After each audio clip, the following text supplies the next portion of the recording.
मणिपूरमध्ये होणाऱ्या श्री विठ्ठल रुक्मिणी मंदिरासाठी मनसे नेते दिलीप बापू धोत्रे यांची सेवा. दिलीप धोत्रे यांच्या वतीनं 5 लाख रुपयांची सेवा जाहीर करण्यात आली आहे. दिल्लीच्या महाराष्ट्र सदनात आज ऐतिहासिक सोहळा ठरला.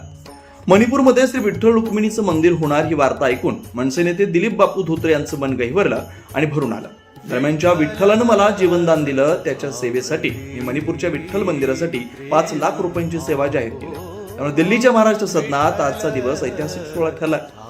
यावेळी राम मंदिर अयोध्या ट्रस्टचे कोषाध्यक्ष आदरणीय गोविंद गिरी महाराज, केंद्रीय आरोग्य मंत्री प्रतापरावजी जाधव, पंढरपूर विठ्ठल रुक्मिणी मंदिर समितीचे अध्यक्ष गहिनीनाथ महाराज औसेकर, मणिपूरचे गृहमंत्री गोविंद दास यांच्या हस्ते मनसे नेते दिलीप बापू धोत्रे यांचा सन्मान करण्यात आला.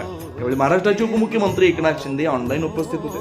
आज दिल्ली येथील महाराष्ट्र सदनामध्ये साहित्य लोकार्पण सोहळा आयोजित करण्यात आलेला होता. यामध्ये अयोध्या राम मंदिर समितीचे कोषाध्यक्ष गोविंद गिरी महाराज यांच्या प्रमुख उपस्थितीत केंद्रीय आरोग्य मंत्री प्रतापराव जाधव, मणिपूरचे गृहमंत्री गोविंद दास, पंढरपूरच्या विठ्ठल रुक्मिणी मंदिर समितीचे अध्यक्ष गहिनीनाथ महाराज औसेकर, शिर्डी देवस्थान ट्रस्टचे मुख्य कार्यकारी अधिकारी इत्यादींच्या उपस्थितीत हा सोहळा आयोजित करण्यात आलेला होता.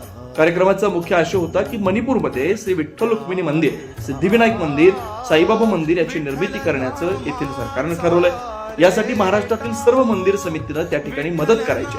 योगायोगानं मनसे नेते दिलीप बापू धोत्रे सुद्धा त्या कार्यक्रमामध्ये उपस्थित होते.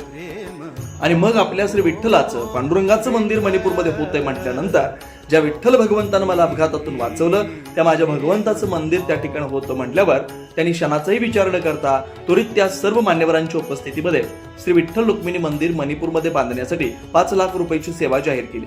सदर सेवा जाहीर करताना दिलीप बापू धोत्रे यांचा अयोध्या राम मंदिर ट्रस्टचे कोषाध्यक्ष आदरणीय गोविंद गिरी महाराज, केंद्रीय आरोग्य मंत्री प्रतापराव जाधव, मणिपूरचे गृहमंत्री गोविंद दास, पंढरपूर विठ्ठल रुक्मिणी मंदिर समितीचे अध्यक्ष गहिनीनाथ महाराज औसेकर यांच्या हस्ते सन्मान करण्यात आला.